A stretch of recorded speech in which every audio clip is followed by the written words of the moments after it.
Hola a todos, ¿qué tal? ¿Cómo están? Cuando la actualidad mundial se ve marcada por personajes como Vladimir Putin, no puedo evitar recordar a los dictadores que sembraron el terror a partir de los años 30 en América Latina o incluso en España. Nuestra invitada de hoy, la escritora francesa Catherine Bardon, acaba de publicar en la editorial Les Escales una novela que con el título de La fille de l'ogre, la hija del ogro, retrata la vida del dictador dominicano Trujillo, Flor de Oro, justo después del gran éxito de su novela Les Déracinés, Los Desarraigados.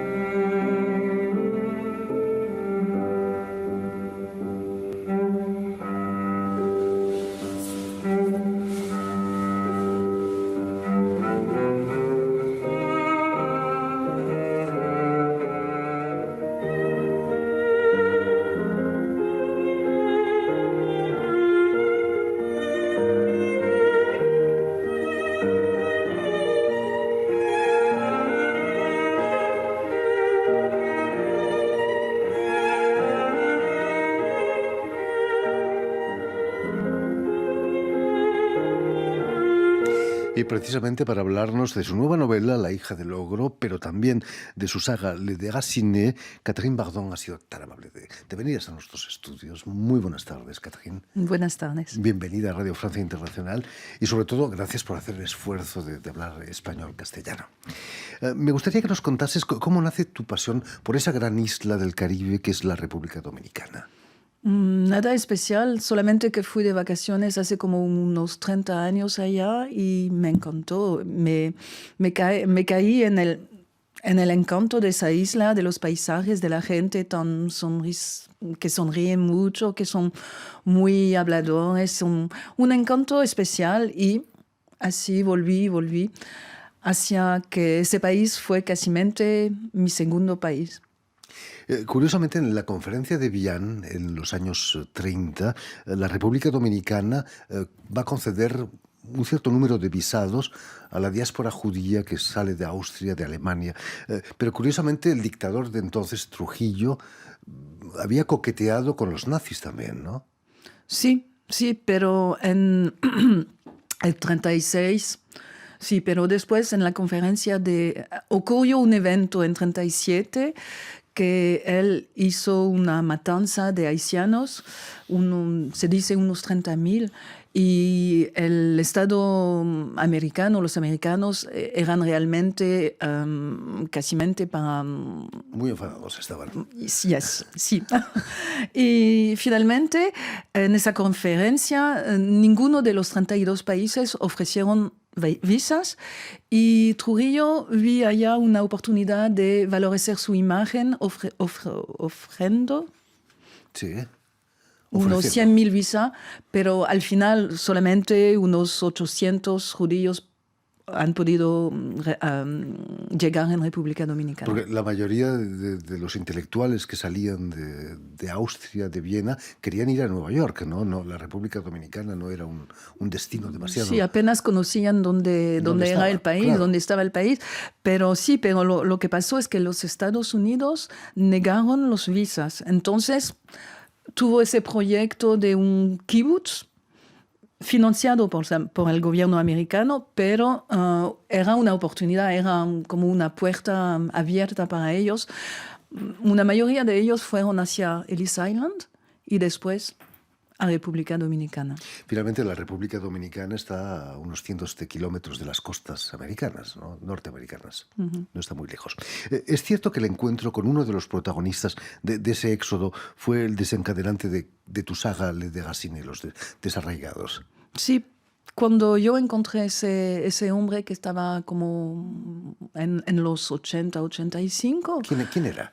Era era el director de la escuela cuando era joven, y él me contó, yo soy alemán, yo soy judío, y llegué aquí a la edad de 20 años, y tal es mi historia. Y me contó su historia, su propia historia, y la de sus compañeros, y yo me encontré en casi una novela, una película.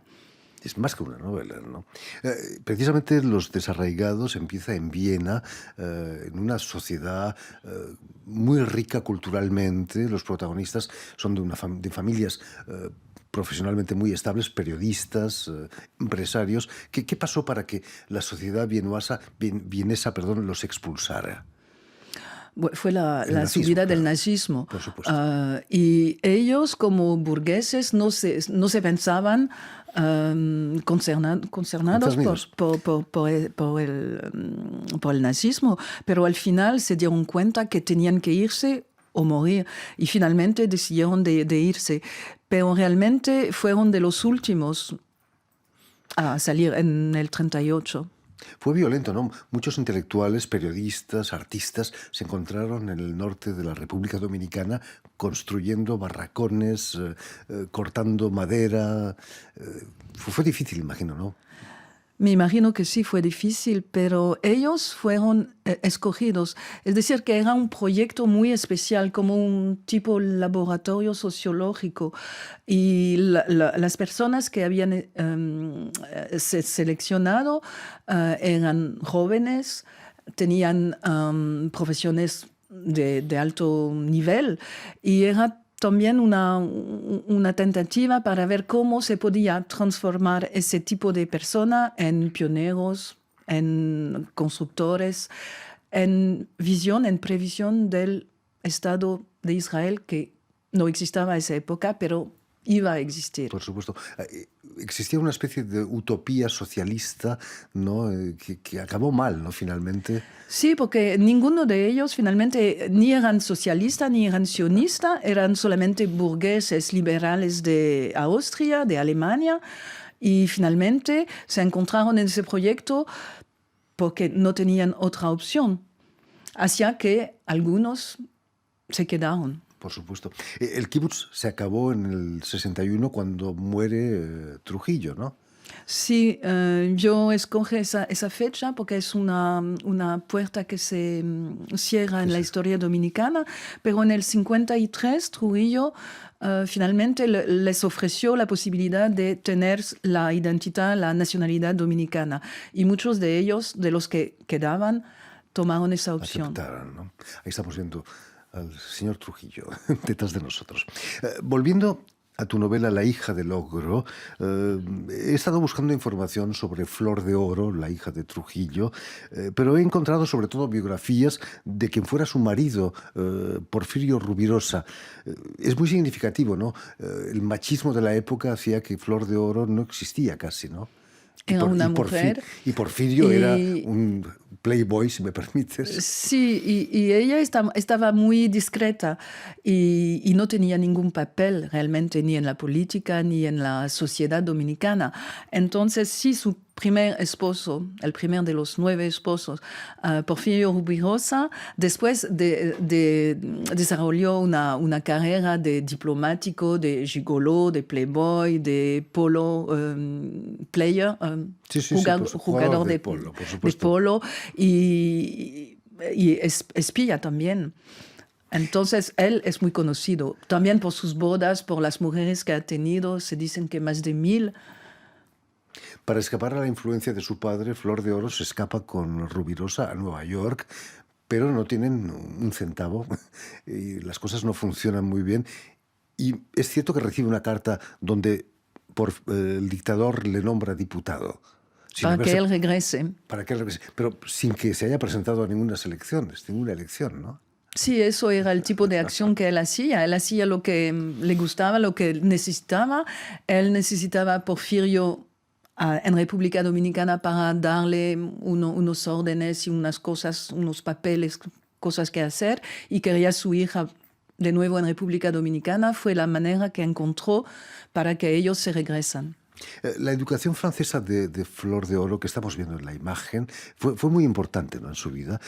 Le causó problemas también el hecho de La sociedad francesa donde ella estudió era mucho más abierta que la Sí, dominicana. porque ella viene de una pequeña campesina y se encuentra en una escuela de muy alto nivel socialmente Con y no princesas. pertenece a ese mundo. Entonces ella va a tener una infancia y una adolescencia un poco difícil, pero la cultura francesa le va a gustar mucho. Entonces aprende el francés y la cultura francesa, le gusta la literatura francesa, los artes, los museos, y se vuelve una persona muy educada por lo que es el nivel de la sociedad femenina en Dominicana. Es lo que tiene en común con Rubirosa también. Él también fue educado aquí en Francia. En Francia y en Inglaterra, porque su padre era diplomático embajador, entonces tenían esa relación con la cultura francesa, podían hablar y nadie los entendía. Entonces tenía ese tipo de conexión los dos. Era su jardín secreto, ¿no? El problema de Flor de Oro es que no es fácil ser la hija de Trujillo, ¿no? Eso fue exactamente la pregunta que yo me hice, ¿cómo se puede desarrollar una niña, una adolescente, una mujer, siendo la hija de un dictador, de uno de los peores dictadores de la tierra? Y entonces hay como un gran vacío, un gran hueco entre el amor que tiene para su padre y la haine. El odio. El odio que tiene para el dictador. Y eso fue la pregunta, el nudo que la impide ser feliz finalmente. Sufrió mucho, ¿no? Llegó a ser alcohólica, anoréxica. Bueno, yo pienso que el cuerpo tiene sus respuestas y ella, falta de amor, el cuerpo responde de una manera especial para ella. Ella era pequeña, era muy esbelta, no tenía una fuerza física enorme y pienso que esa falta de amor, Le echó de menos siempre, toda su vida. Disculpa mi español. No, está muy bien. ¿Qué fue peor para Flor de Oro? ¿El autoritarismo de su padre o el machismo de su padre y de la sociedad dominicana?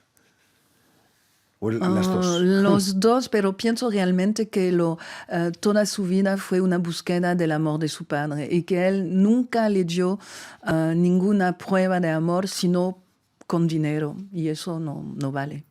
Hablando del machismo de Trujillo, tenía lo que llamamos en francés droit de cuissage, derecho de pernada.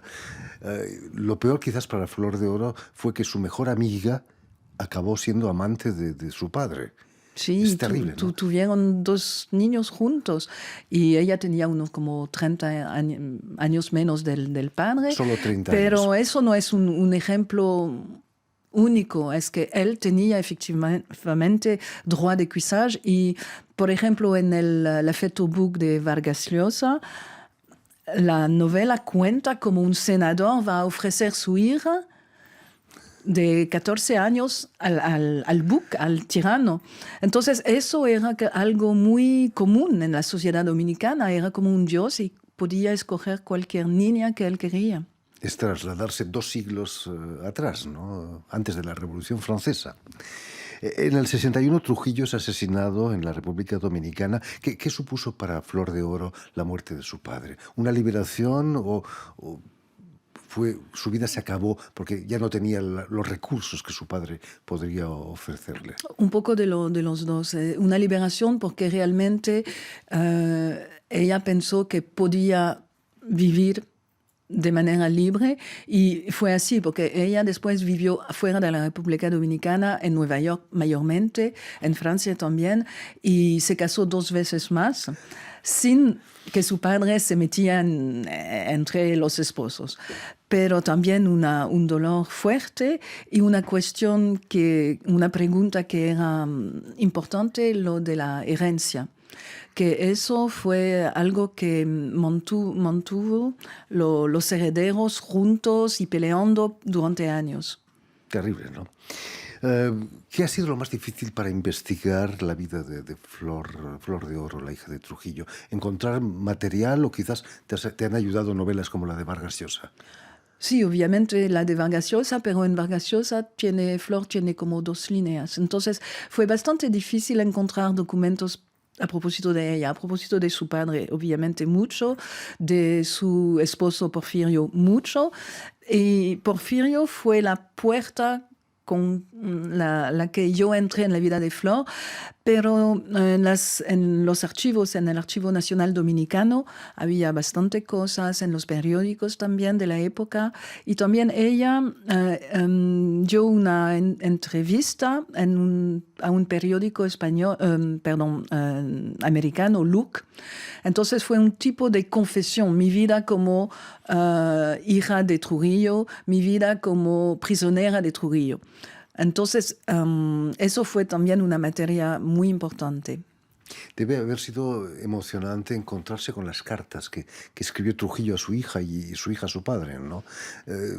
Su padre no era muy literato, precisamente, ¿no? No, lo más emocionante es una carta que ella escribió de Francia, diciéndole, yo he cambiado y espero que tú has cambiado, vas a cambiar conmigo. Eso está muy sobrelineado. Y eso fue emocionante. Es una carta de un adolescente que pide cambio y amor a su padre. En fin, pues ya lo saben. La fille de Logre, la hija de Logre, novela de Catherine Bardon, ha sido publicada aquí en Francia por la editorial Les Escales. Muchísimas gracias, Catherine, por haber hecho el esfuerzo de comunicar con nosotros, con tu español maravilloso también. Permíteme también que dé las gracias a Guillaume Puffet y a Julien Leng, quienes han ocupado hoy de la realización del programa, y también saludar a nuestros telespectadores, porque también los tenemos, que nos siguen en toda América Latina gracias a la cadena Unión Continental Latinoamérica y también a la red TAL, que reúne las televisoras públicas y universitarias de América Latina. Y a ustedes, muchísimas gracias por su atención y les damos cita para una nueva edición de El Invitado de Radio Francia Internacional.